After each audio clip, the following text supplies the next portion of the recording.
porque Deus nos criou. Salmos 149 e 150. Comentário de Mário Persona. Israel foi um povo que recebeu privilégios de Deus, um povo escolhido por Deus para habitar na terra, um povo com promessas terrenas, com expectativas terrenas, com um lugar na terra também, um país, um lugar de adoração também na terra. E no capítulo 147, a palavra fala do privilégio desse povo. Versículo 19, mostra a sua palavra a Jacó, os seus estatutos e os seus juízos a Israel. Não fez assim a nenhuma outra nação. Então Israel recebeu de Deus algo que nenhuma outra nação recebeu. Os juízos de Deus, os estatutos de Deus, as leis de Deus, as revelações de Deus, os oráculos, tudo isso foi confiado a esse povo de Israel. E no final do capítulo 148, nós vemos uma expressão de intimidade com esse povo. Ele também, versículo 14, ele também exalta o poder do seu povo, o louvor de todos os seus santos, dos filhos de Israel, um povo que lhe é chegado. Porém, Deus tem hoje um povo mais chegado, né, por assim dizer, um povo mais próximo de Deus, que é a igreja, que é um povo com expectativas celestiais, com aspirações celestiais, um povo comprado da terra, não comprado para a terra, mas da terra, e aguardando a vinda do Senhor para vir buscar esse povo. A esperança de Israel é a vinda de seu Messias para reinar sobre a terra. A esperança da igreja é a vinda do noivo para tirá-la da terra. São duas esperanças diferentes, são distintas. E agora, nos dois últimos salmos, nós vemos esse povo de Israel já estabelecido na terra. Já Cristo veio, está estabelecendo o seu reino também. E nós vemos privilégios também agora para esse povo no Salmo 149. Eles estão alegres, eles cantam, eles louvam. O Salmo 149, até o versículo 6 é louvor, até a metade do 6. Estejam na sua garganta os altos louvores de Deus. E da metade do 6 até o final do Salmo 149 é juízo. Nós vemos agora, se por um lado eles vão estar alegres cantando, exaltando a Deus, louvando o Senhor, por outro eles estarão participando também, provavelmente em conjunto com Cristo, né? Da limpeza da terra, do juízo da terra.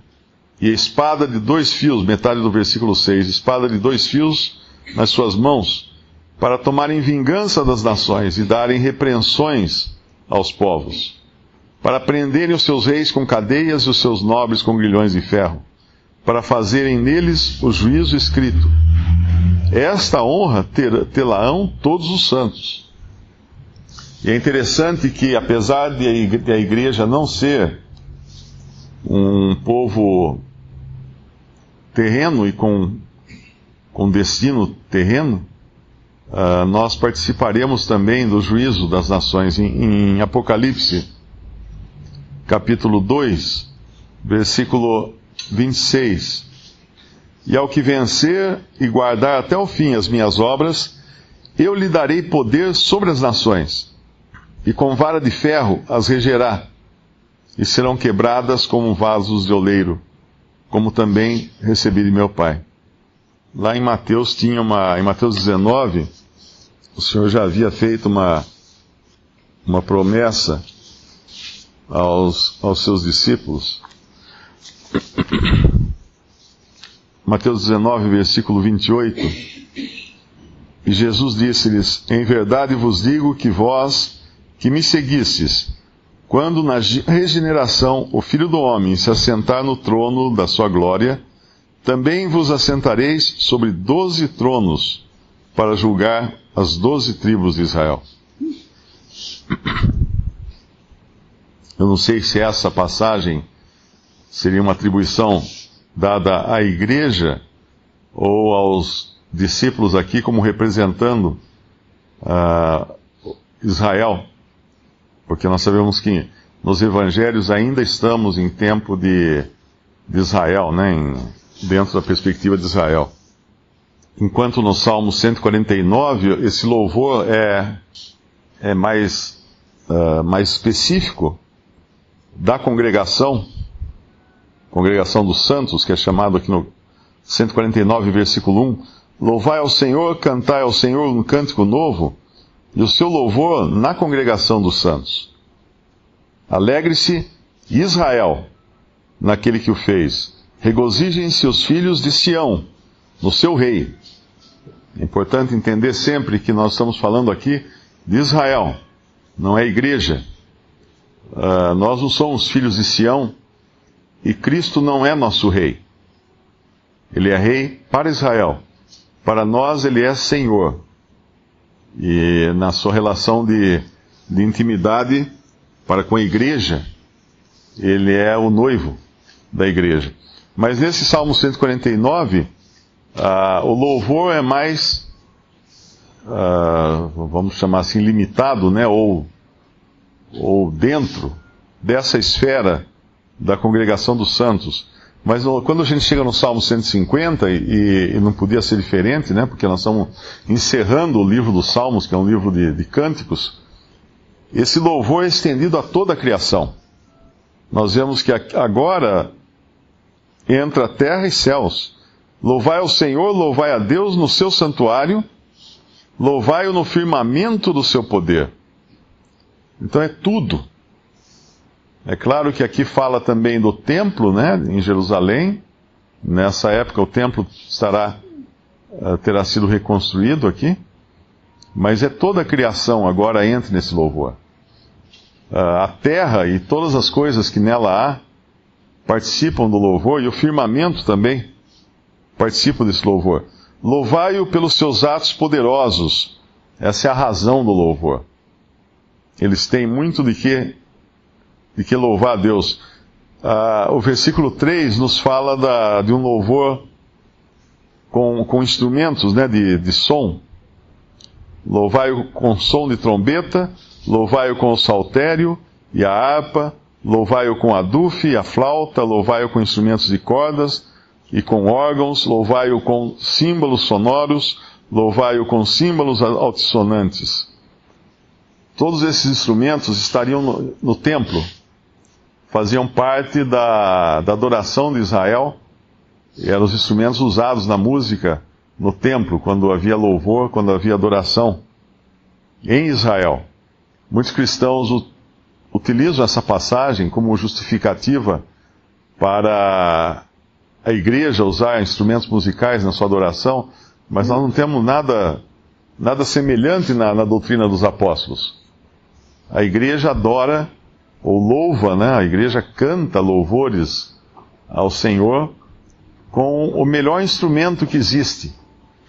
É um instrumento incomparável, né? Cantando nos nossos corações e com a voz humana, que até hoje nenhum instrumento inventado pelo homem foi capaz de alcançar a complexidade que tem a voz humana. Então, no Novo Testamento, nós não vemos, na adoração cristã, nós não vemos instrumentos musicais, porque a adoração é em espírito. A adoração em Israel é uma adoração exterior. A adoração na igreja é uma adoração em espírito e em verdade. E no final ele termina com tudo adorando, tudo louvando. Versículo 6. Tudo quanto tem fôlego, louve ao Senhor, louvai ao Senhor. Aquela velha pergunta, né, que aflige o homem desde que ele colocou os pés na terra: por que eu fui criado? Por que eu existo? O que eu estou fazendo aqui? A resposta está bem clara aqui na palavra de Deus, né? Nós fomos criados para louvar a Deus. Essa foi a intenção de Deus. Ele termina aqui esses salmos com louvor. Tudo aponta agora, tudo se concentra, né? Todas as coisas chegam junto nesse louvor universal a Deus. Então Deus nos criou para sermos seus adoradores. Deus nos criou para o louvarmos. Esse é o propósito não só de nós termos sido criados, mas de toda a criação. Tudo que foi criado para louvar a Deus. E Deus, na sua misericórdia, no seu amor, na sua bondade, introduz agora nesse louvor pecadores.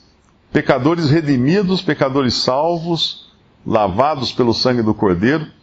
E embora possa vir sempre o cético, né? Ele vai sempre falar assim, mas que Deus egoísta é esse, né? Que criou o homem para louvá-lo, para adorá-lo, né? Mas quando nós pensamos que nós, que não tínhamos nenhuma parte nisso, fomos introduzidos por graça e misericórdia nesse louvor, e fomos introduzidos por graça e misericórdia nos benefícios do que Cristo tem para nós agora, né? Tesouros inestimáveis nos céus, abençoados com todas as bênçãos celestiais em Cristo Jesus. Então não há nada do que a gente possa falar, né? Que Deus tenha agido com algum propósito. Deus poderia fazer o que Ele quisesse porque Ele é Deus. Mas Ele fez mais ainda, nos alcançando, nos perdoando, nos salvando e enchendo a sua casa de redimidos, de pecadores redimidos, para ecoarem esse louvor que nós lemos aqui. Israel também vai. O cristão ele já tem uma participação em julgamento, em juízo, aqui na terra ainda, né, já nesse momento, porque hoje existe muita gente que fala assim, não julgueis, né, para não ser julgados, citam aquele versículo, porém fora do contexto dele, mas o juízo também, Deus hoje julga através dos seus, através do cristão. Lá em Lucas capítulo 17, no versículo 3, olhai por vós mesmos, e se teu irmão pecar contra ti, repreende-o, e se ele se arrepender, perdoa-lhe. Esse é o papel da autoridade, né? A autoridade, ela tem a espada, Romanos fala, para punir.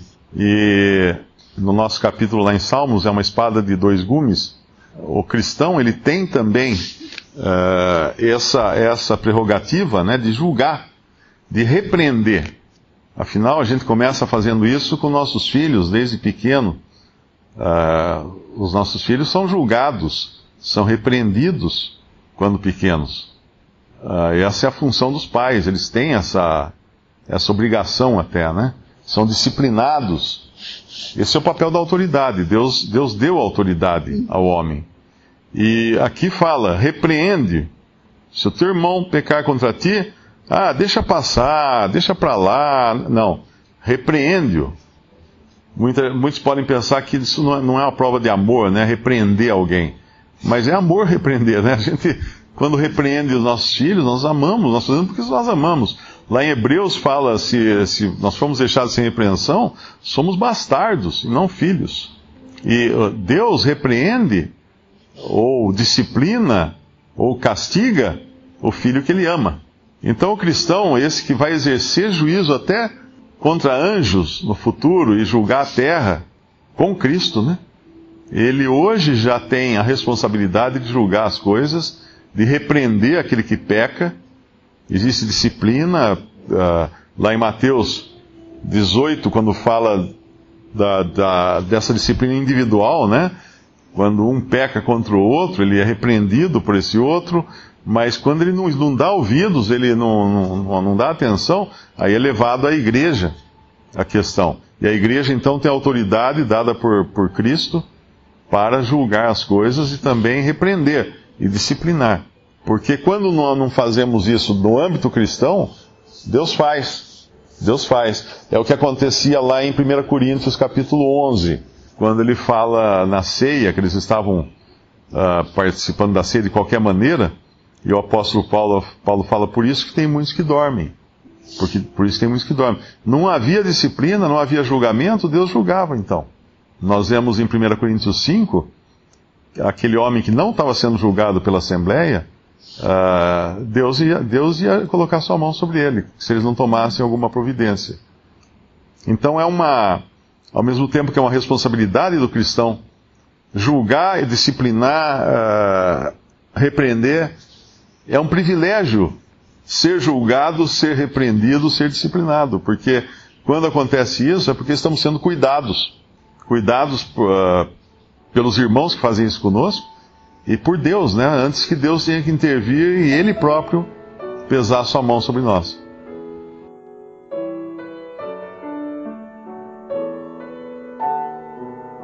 Visite Respondi.com.br.